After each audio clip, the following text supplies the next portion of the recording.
Bienvenue sur Révélation de l'Islam. Dans cette vidéo, nous allons aborder un sujet profond et émouvant. Pourquoi les âmes choisies peinent-elles à trouver l'amour? Préparez-vous à découvrir la vérité cachée derrière cette lutte. Une vérité qui touchera votre cœur et votre âme. Avant de commencer, élevons nos mains et prions. Ô Allah, guide-nous sur le chemin de la vérité et de l'amour véritable. Purifie nos cœurs et accorde-nous la patience dans nos épreuves. Aide-nous à chercher ton amour avant tout et remplis nos vies de lumière et de bénédiction. Amin. Si tu es nouveau ici, n'oublie pas de t'abonner à notre chaîne Révélation de l'Islam, d'activer la cloche de notification pour ne manquer aucune vidéo inspirante. N'oublie pas d'aimer cette vidéo et de la partager avec tes proches pour répandre la sagesse islamique. Section 1. Pourquoi les âmes choisies peinent-elles à trouver l'amour? Il y a un paradoxe étrange dans ce monde. Ceux qui ont le cœur le plus pur, ceux qui recherchent un amour profond et sincère, sont souvent ceux qui avancent seuls. Pourquoi cette solitude accable-t-elle justement ceux qui cherchent un amour noble, alors que d'autres semblent trouver des compagnons sans même les chercher? La société moderne nous a inculqué une croyance erronée. L'amour serait un droit, quelque chose qui nous est dû simplement parce que nous existons. On nous dit que nous méritons d'être aimés sans effort, que l'âme sœur viendra naturellement combler le vide en nous. Mais l'islam nous enseigne une vérité bien différente. L'amour véritable n'est pas un dû, mais un cadeau d'Allah. Un cadeau qui n'est accordé qu'à ceux qu'il choisit, au moment qu'il veut. Certes, lorsque Allah aime un serviteur, il appelle Jibril et dit « J'aime un tel, aime-le donc ». Alors Jibril l'aime, puis il proclame aux habitants du ciel « Allah aime un tel, aimez-le donc ». Et les habitants du ciel l'aiment, puis il sera accepté sur la terre. Sahih al-Bukhari. Ce hadith révèle une vérité bouleversante. L'amour ne commence pas ici-bas, il commence dans les cieux. Mais alors, pourquoi certaines âmes choisies peinent-elles à trouver l'amour sur terre? L'amour terrestre, un test avant la bénédiction. Si l'amour était un droit automatique, alors pourquoi même les prophètes et les pieux ont-ils connu des épreuves dans leurs relations?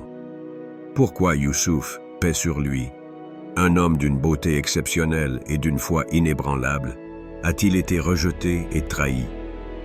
Pourquoi Mariam, paix sur elle, une femme bénie et honorée par Allah, a-t-elle vécu seule et isolée, malgré sa piété?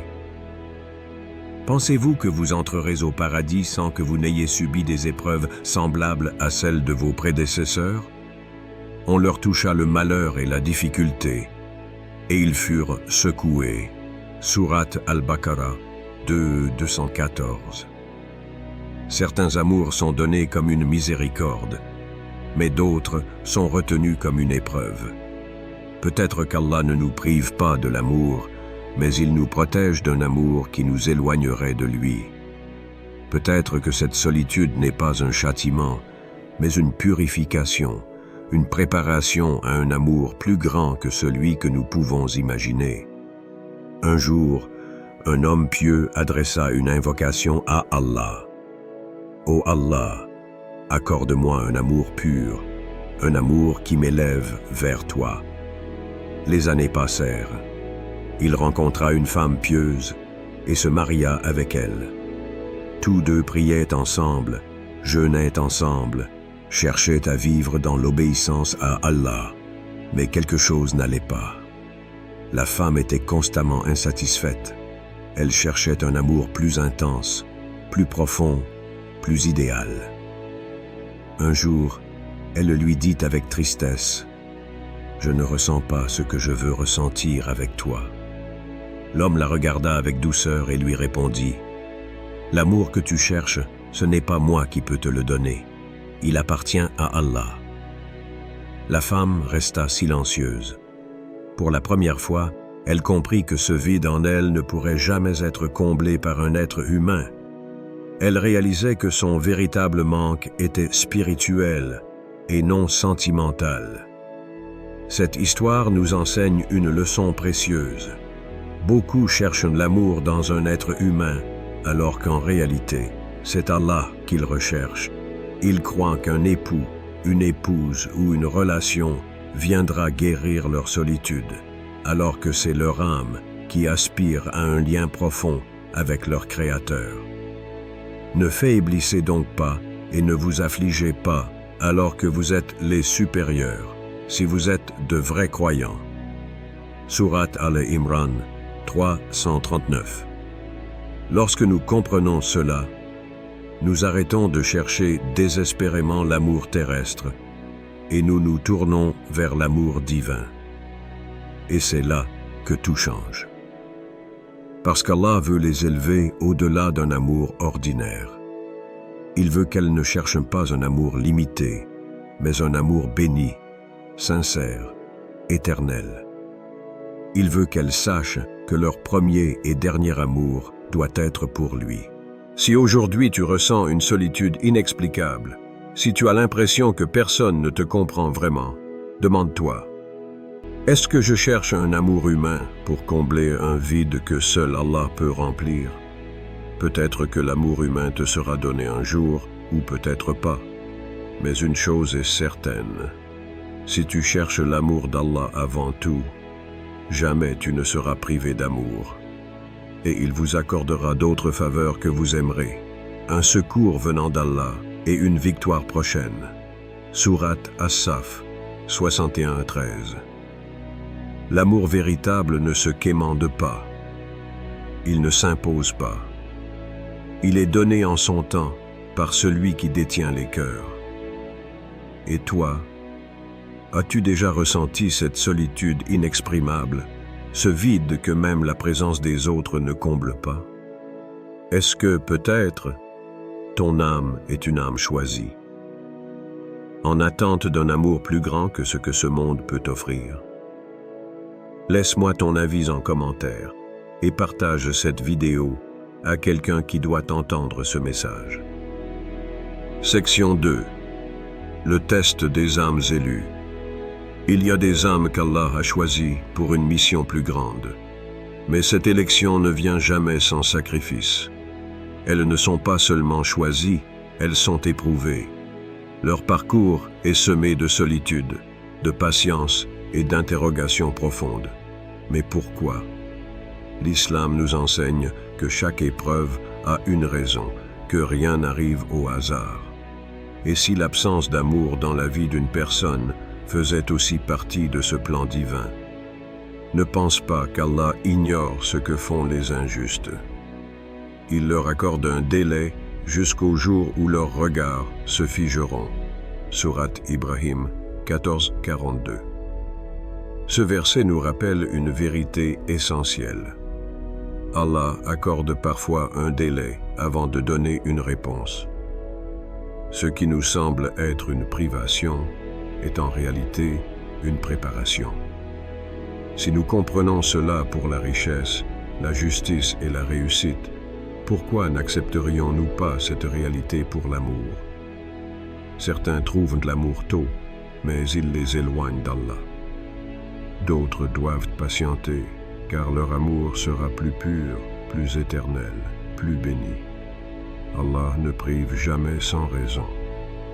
Lorsqu'il ferme une porte, c'est qu'il prépare une ouverture bien plus grande. Mais cette ouverture ne peut être atteinte qu'après un cheminement intérieur.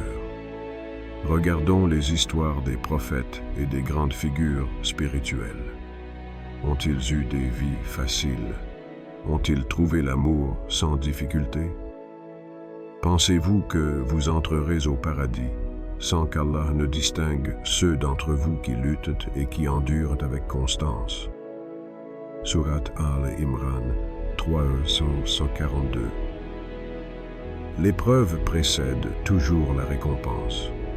Et si aujourd'hui Certaines âmes choisies ressentent un manque. Ce n'est pas parce qu'elles sont oubliées, mais parce qu'elles sont en train d'être préparées. Il existe une femme qui incarne à la perfection cette épreuve. Mariam, Marie, la mère de Isa, Jésus, paix sur lui. Elle n'a jamais connu l'amour d'un homme. Pas de mariage, pas d'époux, pas de partenaire pour partager ses joies et ses peines. Elle a dû affronter seule les regards accusateurs, la douleur de l'incompréhension, la solitude écrasante d'une mission divine. Et pourtant, elle était aimée d'Allah plus que n'importe quelle autre femme. Et rappelle-toi, quand les anges dirent « Ô Mariam, certes Allah t'a élu et purifié, et il t'a élu au-dessus des femmes des mondes. » Sourate Al-Imran 3.42. Pourquoi Allah a-t-il privé Mariam de l'amour humain? Parce qu'il voulait qu'elle porte un amour supérieur, un amour divin. Si elle avait été mariée, aurait-elle été capable d'accepter ce destin unique? Aurait-elle pu supporter cette épreuve avec une foi inébranlable? Il arrive que l'absence d'amour soit un test, pas une punition, mais un moyen d'élever l'âme à un niveau supérieur.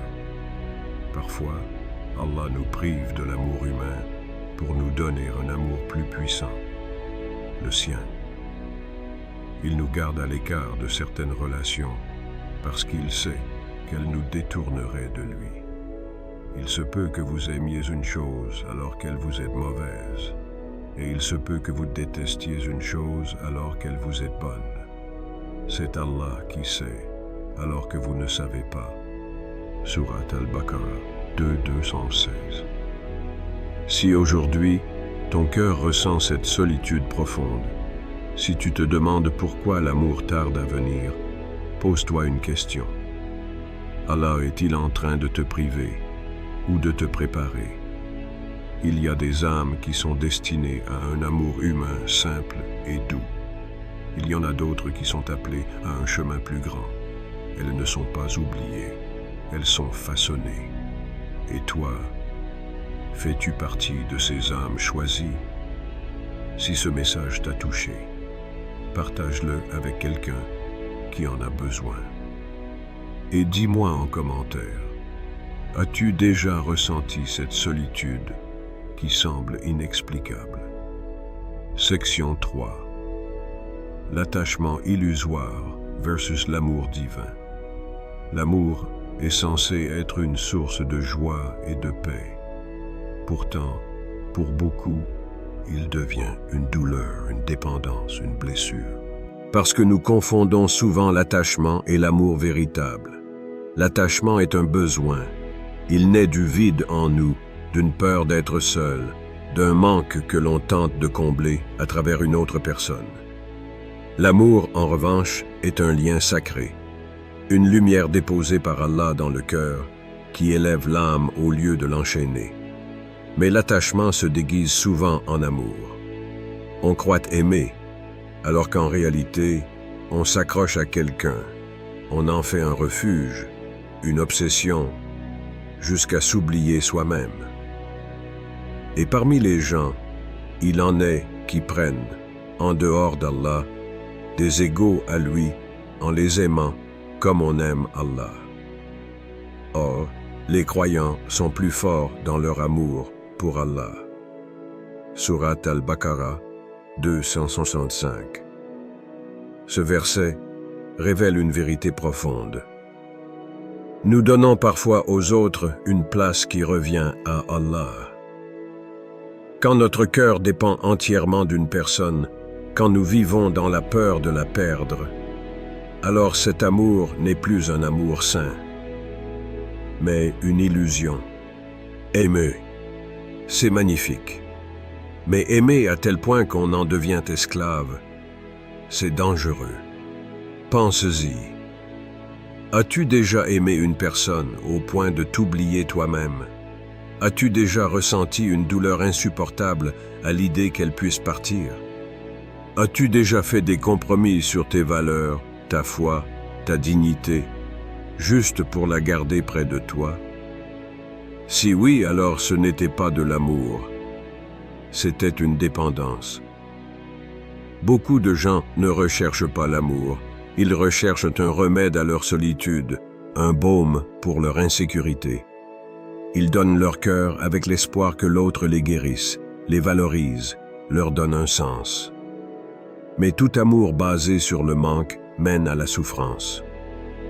Dis, si vos pères, vos enfants, vos frères, vos épouses, vos clans, les biens que vous gagnez, le commerce dont vous craignez le déclin et les demeures qui vous plaisent, vous sont plus chers qu'Allah et son messager et la lutte dans sa cause, alors attendez qu'Allah fasse venir son ordre. Surat At-Tawbah 9-24. Ce verset nous rappelle une chose essentielle. Tout ce que nous aimons sur cette terre est éphémère. Si nous plaçons notre bonheur dans une personne, nous vivrons dans la crainte de la perdre. Si nous plaçons notre bonheur en Allah, alors rien ni personne ne pourra nous briser. Il y a un homme qui a été mis à l'épreuve par son attachement le plus cher. Le prophète Ibrahim, paix sur lui. Pendant des années, il a prié pour avoir un fils, un enfant qu'il aimerait plus que tout, un héritier de sa foi.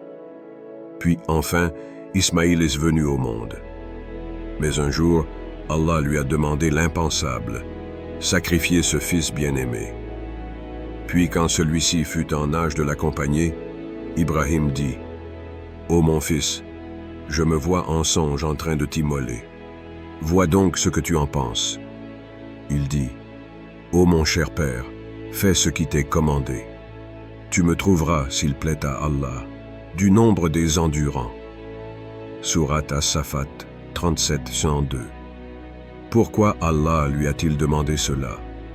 Pour lui apprendre que l'amour véritable ne doit jamais devenir une barrière entre l'homme et son Créateur. Et parce qu'Ibrahim, paix sur lui, a prouvé que son amour pour Allah était au-dessus de tout attachement terrestre, Allah a remplacé son fils par un bélier. Tout amour qui nous éloigne d'Allah est un attachement toxique. Tout amour qui nous rapproche d'Allah est un amour béni. Si aujourd'hui tu ressens une douleur à cause d'un attachement, voici ce que tu peux faire. Remets ton cœur entre les mains d'Allah. Demande-lui de te purifier de toute dépendance et de t'accorder un amour équilibré et sincère.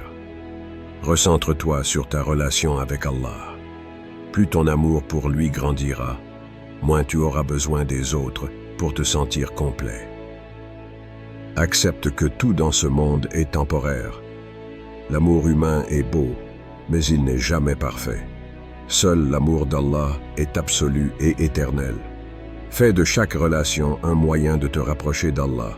Si une relation t'éloigne de lui, alors ce n'est pas de l'amour, c'est une épreuve.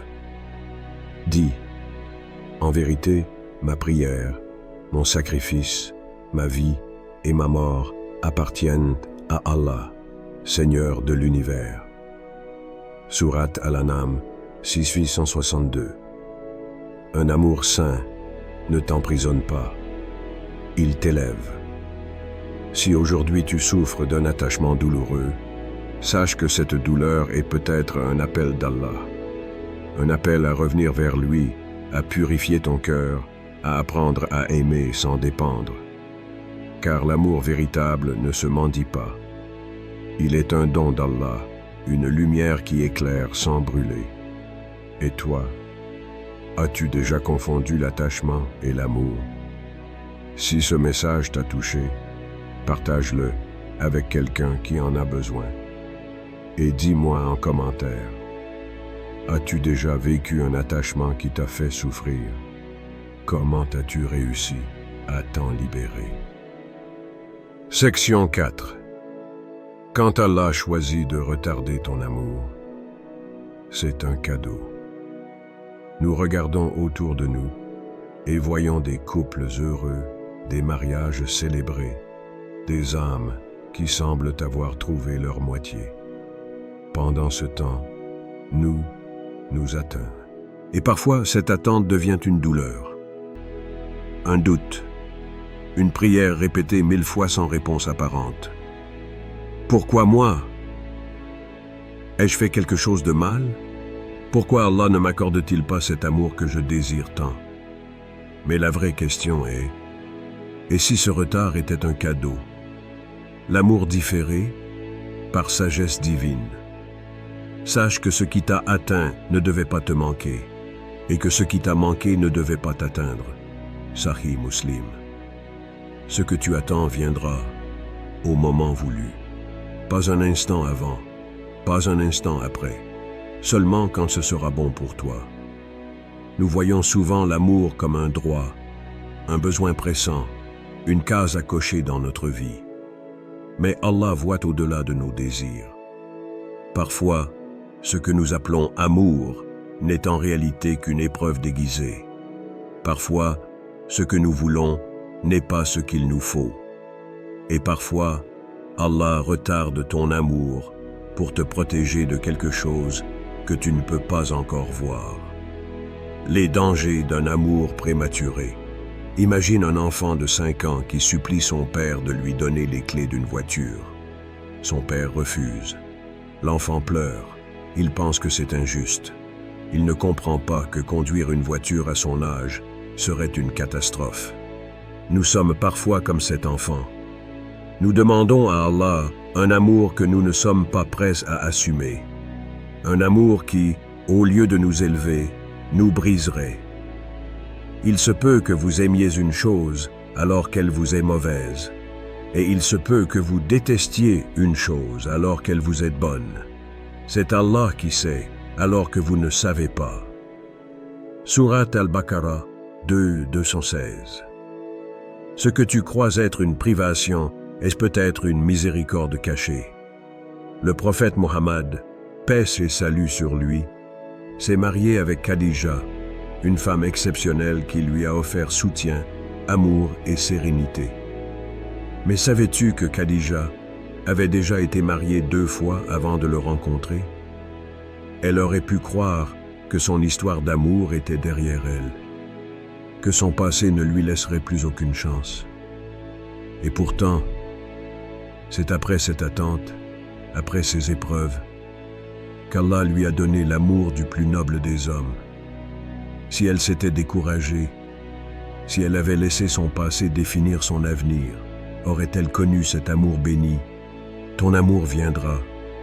Mais peut-être que pour l'accueillir pleinement, tu dois d'abord devenir la personne qui saura le recevoir. L'attente est un test, mais aussi une préparation. Quand Allah retarde un amour, ce n'est pas pour t'abandonner, c'est pour te façonner, t'élever, te préparer. Peut-être que tu dois d'abord renforcer ta relation avec Allah avant de partager ta vie avec quelqu'un. Peut-être que la personne que tu cherches n'est pas encore prête et qu'Allah la prépare, tout comme il te prépare toi. Peut-être que ce que tu crois être un retard est en réalité un alignement parfait dans le plan divin. Celui qui cherche à être chaste, Allah l'aidera. Et celui qui se satisfait de ce qu'Allah lui donne, Allah le comblera. Sahih al-Bukhari.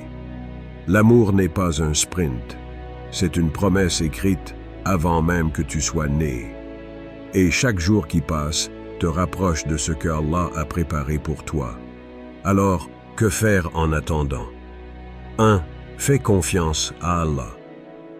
Rappelle-toi que ton destin est entre ses mains et qu'il ne t'oublie jamais. 2. Deviens la meilleure version de toi-même. L'amour que tu cherches mérite un cœur prêt à l'accueillir dans la sagesse et la maturité. 3. Sois reconnaissant, dès maintenant. L'amour n'est pas une condition au bonheur, c'est un supplément. Apprends à être heureuse avec ou sans. 4. Laisse partir ce qui n'est pas pour toi. Ne perds pas ton temps à t'accrocher à une relation qui te détruit, alors qu'Allah t'a préparé quelque chose de bien meilleur. Ô vous qui croyez, cherchez secours dans la patience et la prière, car Allah est avec les endurants. Surat Al-Baqarah 2:153. Ton amour viendra quand ce sera l'heure. Si aujourd'hui tu es dans l'attente, ne sois pas triste. car Allah ne t'a pas oublié. Il te prépare un amour qui sera un cadeau et non un fardeau. Un amour qui t'élèvera et non qui te brisera. Un amour qui viendra au moment parfait. Pas trop tôt ni trop tard. Et si tu savais ce qu'Allah te réserve, tu sourirais en attendant. As-tu déjà ressenti l'impatience de l'attente? Comment fais-tu pour garder confiance en Allah? Partage en commentaire. Si ce message t'a touché, partage-le avec quelqu'un qui en a besoin. Section 5. Un amour éternel t'attend. L'amour que nous connaissons sur Terre est un amour fragile. Il est imprégné de défauts, de limites humaines, et parfois même de souffrances. Ce n'est pas l'amour parfait que nous espérons, mais un reflet imparfait de l'amour divin. Ils y auront ce qu'ils voudront, et auprès de nous, il y a davantage encore. Sourate Kaf 50-35. Imaginons un instant, et si l'amour que tu cherches ici, dans ce monde, n'était qu'une simple ombre de l'amour éternel qui t'attend dans l'au-delà. Un amour sans fin, un amour sans douleur, un amour pur, parfait et divinement béni. La promesse d'un amour sans fin. Le paradis n'est pas un lieu où les désirs sont non satisfaits, mais un lieu où tout ce que tu veux te sera donné, dans un amour incommensurable. Ce que tu cherches ici-bas, peut-être même ce que tu désires avec une impatience infinie, te sera donné en abondance infinie. Ce n'est pas juste un homme ou une femme, mais un amour pur, un amour qui ne se brise jamais, qui ne faiblit jamais, et qui est déposé dans ton cœur par Allah lui-même. La patience, le secret du cœur. La clé pour vivre cet amour, c'est la patience. La patience n'est pas seulement un simple acte d'attente. Non, la patience, c'est une réflexion spirituelle profonde, un acte de foi. C'est la confiance totale en Allah qui guide nos vies. C'est croire fermement que le meilleur est à venir et qu'il arrivera dans le moment parfait, au moment où Allah l'aura décrété. Et quiconque craint Allah, Allah lui fera une issue favorable et lui accordera des moyens qu'il n'a pas anticipés. Sourate At-Talaq 65, 2, 3. Es-tu prêt à attendre cet amour avec foi? Quand l'amour tarde, ne t'en fais pas. Ce que tu attends est plus précieux que ce que tu imagines. Ce que tu cherches dans ce monde, Allah te le donnera, mais dans une forme bien plus parfaite. L'amour que tu mérites est à l'horizon, mais il n'arrivera pas tant que tu ne seras pas prêt à l'accepter, prêt à le recevoir avec un cœur pur, prêt à comprendre que le moment parfait est entre les mains d'Allah. Un amour qui transcende ce monde, et si tu pouvais voir avec les yeux de la foi, tu comprendrais que l'amour qui t'attend dans l'au-delà est bien plus beau que celui que tu recherches aujourd'hui. Un amour qui guérit toutes les blessures, qui accepte toutes les imperfections. Un amour incommensurable. Ne cherche pas l'amour avec désespoir. Cherche Allah, cherche sa proximité, et l'amour viendra. L'amour pur, divin et éternel. Alors, es-tu prêt à attendre cet amour avec foi et non avec désespoir?